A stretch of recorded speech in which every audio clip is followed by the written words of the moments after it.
Brought to you by TechnoSpark 20 series smartphones. I'm superhuman.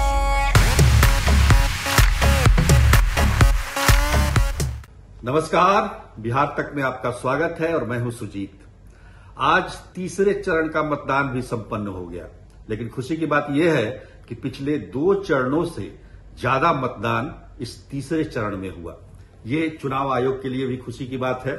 मतदाता घरों से बाहर निकले और इसके पीछे की वजह यह भी हो सकती है कि मौसम खुशगवार हो गया है बिहार का। पिछले 2 चरण के चुनाव भीषण गर्मी में थे, तो इस बार हल्के हल्के बादल छाए हुए थे, ठंडी ठंडी हवा चल रही थी, तो वोटर भी घरों से निकले और उन्होंने वोट डाला। लेकिन हम यहां पर उपस्थित हुए हैं आज के चुनाव में किसको बढ़त मिल रही है, किसको एज मिल रहा है। 5 लोकसभा क्षेत्र में आज चुनाव हुए, झंझारपुर, सुपौल, मधेपुरा, अररिया और खगड़िया। तो इन 5 लोकसभा क्षेत्रों में किस पार्टी को एज मिला है इस आज के वोटिंग में, किसका उम्मीदवार बढ़त में है, ये बताने की हम कोशिश कर रहे हैं। पिछले 2 बार से कोशिश कर रहे हैं, 2 चरणों में हमने कोशिश किया, ये तीसरा चरण है। तो शुरुआत करते हैं झंझारपुर से। झंझारपुर में रामप्रीत मंडल, जो कि जेडीयू के सिटिंग एमपी हैं, उम्मीदवार भी हैं इस बार के, लेकिन उनके प्रति लोगों की नाराजगी बेहद ज्यादा थी। और जब हम झंझारपुर के इलाके में ग्राउंड रिपोर्टिंग कर रहे थे तो उस समय एहसास हो रहा था कि एक उम्मीदवार के प्रति कितनी नाराजगी हो सकती है। हालांकि जहां भी हम गए, अधिकतर जगहों पर उम्मीदवारों के प्रति नाराजगी, जो सिटिंग एमपी हैं उनके प्रति नाराजगी देखने को मिली। और जाहिर तौर पर ज्यादातर जगहों पर सिटिंग एमपी तो एनडीए के ही हैं। तो रामप्रीत मंडल की सीधी लड़ाई है सुमन महासेठ से, जो कि वीआईपी के उम्मीदवार हैं। और इसमें त्रिकोण बना रहे हैं गुलाब यादव, जो बीएसपी के टिकट पर इस बार चुनाव मैदान में है। पिछली बार वो आरजेडी के टिकट पर थे। तो काफी कसमकस है वहां पर। और जिस प्रकार के राजनीतिक समीकरण वहां बने आज के दिन में, वोटिंग के दिन में, उसमें कहीं ना कहीं ये लग रहा है कि रामप्रीत मंडल को एज मिल जाएगा, एज मिला है। क्योंकि गुलाब यादव भी कुछ वोट महागठबंधन का काट रहे हैं। हालांकि समीर महासेठ ने जो बनिया जाति का वोट है वो लेने में वो काफी हद तक कामयाब रहे। कुछ वोट जो है, जो वीआईपी के वोटर हैं मल्लाह जाति के, वो भी महागठबंधन में गए हैं, लेकिन पूरी तौर पर नहीं गए हैं। तो कुल मिलाकर जो जोड़ घटाव हमने किया, उससे यह पता लगता है कि झंझारपुर में जेडीयू को एज है। अब बात करते हैं सुपौल की। सुपौल में भी बड़ा दिलचस्प मुकाबला है। दिलकेश्वर कामत, जो जेडीयू के उम्मीदवार हैं और लगातार वहां से जेडीयू के उम्मीदवार जीतते रहे हैं। दिलकेश्वर कामत दूसरी बार चुनाव मैदान में है। पिछली बार काफी मतों से जीते थे वो, लेकिन इस बार उनका मुकाबला यादव से नहीं है। पिछले हर बार उनका जो मुकाबला होता था आमतौर पर वो महागठबंधन की तरफ से या आरजेडी की तरफ से यादव जाति के हुआ करते थे, लेकिन इस बार दलित से मुकाबला है।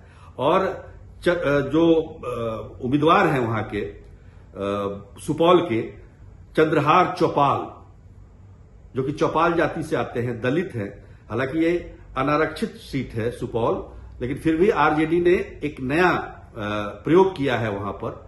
और प्रयोग में वो कितना सफल होते हैं वो आज के वोटिंग से पता चलेगा। लेकिन हमें जो जानकारी मिल रही है उसके अनुसार अगर हम देखें तो एक और फैक्टर वहां पर है बैद्यनाथ महतो, जो कि आईआरएस हैं, पूर्व आईआरएस।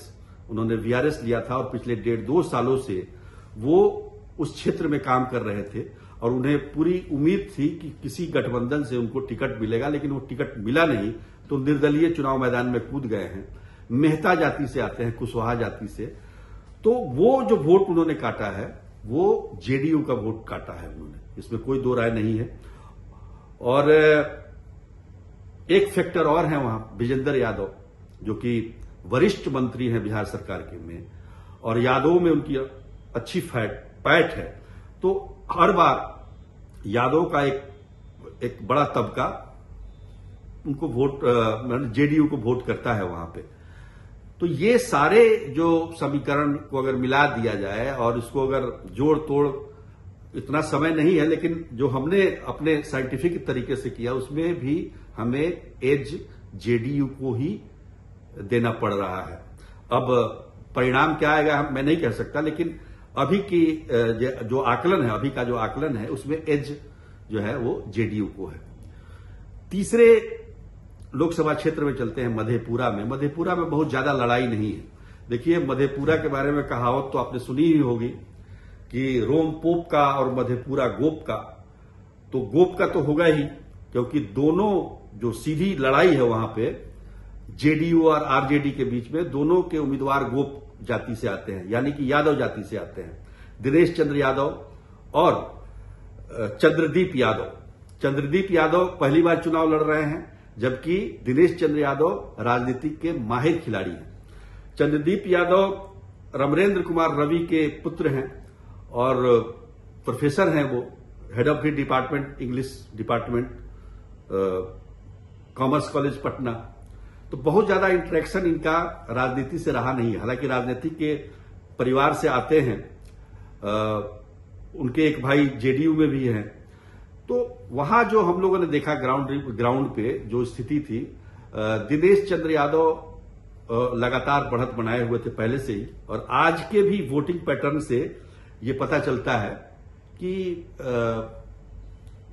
वो बढ़त उनको है, उनको एज है, क्योंकि वो यादव का वोट तो लेते ही हैं, और बाद बाकी जो एनडीए का अपना कोर वोट है, जो अति पिछड़ा हो गया, पचपनिया हो गया, ये तमाम वोट वहां पर मिल जाते हैं, जिसकी वजह से उनकी स्थिति मजबूत दिखाई दे रही है।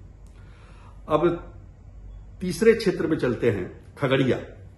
खगड़िया में एलजेपी रामविलास के उम्मीदवार हैं राजेश वर्मा, और वहां पर सीपीएम से लड़ाई है उनकी। महागठबंधन की तरफ से सीपीएम के संजय कुशवाहा हैं। संजय कुशवाहा के पिता भी विधायक रहे हैं, तो राजनीतिक परिवार उनका रहा है। जबकि राजेश वर्मा भागलपुर से चलकर खगड़िया में चुनाव लड़ने के लिए आए हैं। तो एक माहौल बना था बाहरी और भीतरी का, लेकिन जो चुनाव में तो बहुत सारे मतलब तरीके, औजार जो हैं वो काम में लाए जाते हैं, तो उन सारे औजारों का इस्तेमाल राजेश वर्मा ने किया है। और जिस प्रकार की वोटिंग देखने को मिली, खासतौर पर खगड़िया में, उससे ये लगा कि उनकी स्थिति मजबूत है। हालांकि वीआईपी के जो मुकेश सहनी की जो पार्टी है, उसमें मलाह वोट जरूर सीपीएम की तरफ 50% के करीब में टर्नओवर हुआ है। जिस प्रकार झंझारपुर में भी, तो झंझारपुर में तो उम्मीदवार ही थे वीआईपी के। तो यहां जो खगड़िया की स्थिति है वो जो है वो काफी, मतलब हम कह सकते हैं कि राजेश वर्मा को एज है। और लेकिन एक फैक्टर ये भी है कि 2 बार से जो वहां के सांसद थे महबूब अली कैसर, वो आरजेडी में चले गए हैं, तो उनका भी थोड़ा बहुत प्रभाव उस इलाके में है। हालांकि वो बहुत ज्यादा इस बार सक्रिय नहीं दिखाई दिए, पर सब देखने के बाद ये लगता है कि एज कहीं ना कहीं एलजेपी आर को है। पिछले 2 बार से तो वो वहां से जीतते रहे हैं। खगड़िया से महबूब अली कैसर ही थे एलजेपी के उम्मीदवार या सांसद, तो एज है वहां पर।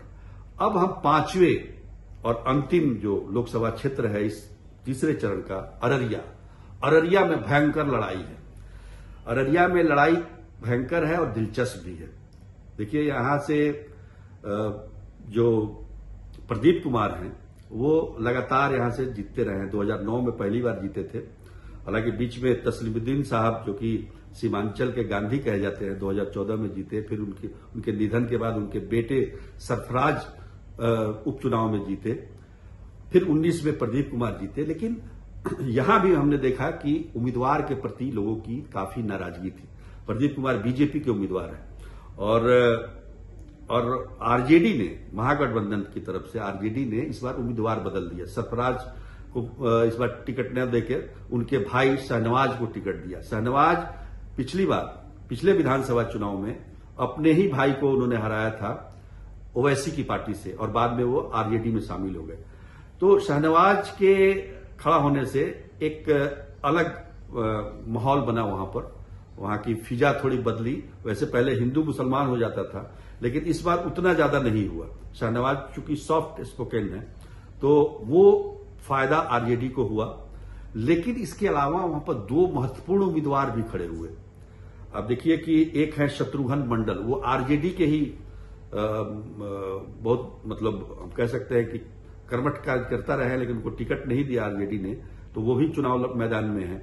और एक है अखिलेश कुमार यादव, है यादव लगाते नहीं है, अखिलेश कुमार, वो पढ़े लिखे इंटेलेक्चुअल हैं, नरपतगंज से आते हैं, तो वो भी खड़े हैं। पर इस बार का जो वोटिंग पैटर्न देखा गया उसमें मुझे लगता है कि कहीं ना कहीं अररिया में जादवों ने जमकर वोटिंग की है आरजेडी के पक्ष में। वहां पर वैसे पहले ये बट जाता था, इस बार इतना बटा नहीं है। और बाकी जो और भी उम्मीदवार हैं उन्होंने हो सकता है कि आरजेडी का वोट काटा हो, पर प्रदीप कुमार को लेकर उनकी उम्मीदवारी को लेकर थोड़ी बहुत नाराजगी, थोड़ी बहुत क्या बहुत ज्यादा हम लोगों ने देखी, तो उसकी वजह से भी फर्क पड़ा है। तो यहां हम इस बार जो है एज जो है आरजेडी को देना चाहेंगे। तो 5 लोकसभा क्षेत्र का हमने विवरण आपको सुनाया और पांचों में हम देखें तो एनडीए के पक्ष में हमने 4 दिया है और महागठबंधन के पक्ष में 1 उम्मीदवार, एक सीट अररिया एज में दिया है। तो आज के लिए इतना ही, तब तक के लिए नमस्कार।